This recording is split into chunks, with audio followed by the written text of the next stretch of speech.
Vous avez accepté de faire un don de cellules souches hématopoïétiques au profit d'un malade devant recevoir une allogreffe.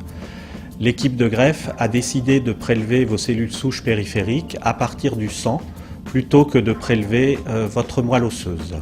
Pour cela, vous allez recevoir un facteur de croissance hématopoïétique qui s'appelle en l'occurrence du GCSF.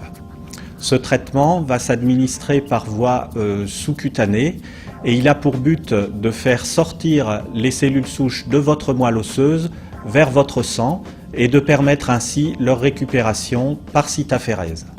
Bien entendu, comme pour tout médicament, il peut y avoir un certain nombre d'effets indésirables.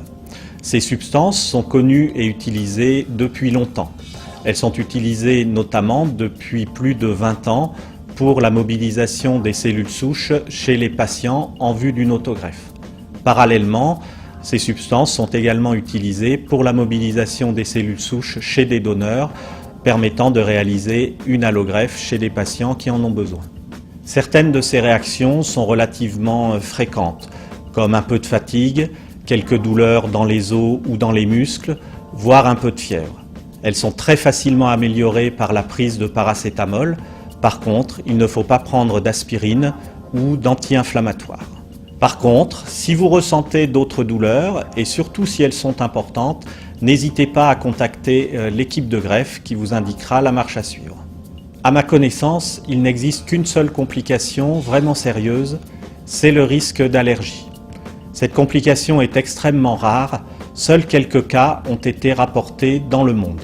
Cette allergie peut survenir dans les heures qui suivent la première injection et uniquement après cette première injection. Elle se manifestera alors par des réactions au niveau de la peau, des phénomènes de rougeur ou de grattement, une impression de gonflement du visage, une sensation de malaise ou des difficultés à respirer. Il faudra alors immédiatement prévenir votre médecin et si celui-ci n'est pas disponible, appelez le SAMU. Pour que l'administration de votre facteur de croissance se déroule le mieux possible, je vous recommande donc de ne pas faire la première injection le soir et pour cette première injection, de pouvoir être accompagné par une personne capable de vous aider pendant les 4 premières heures.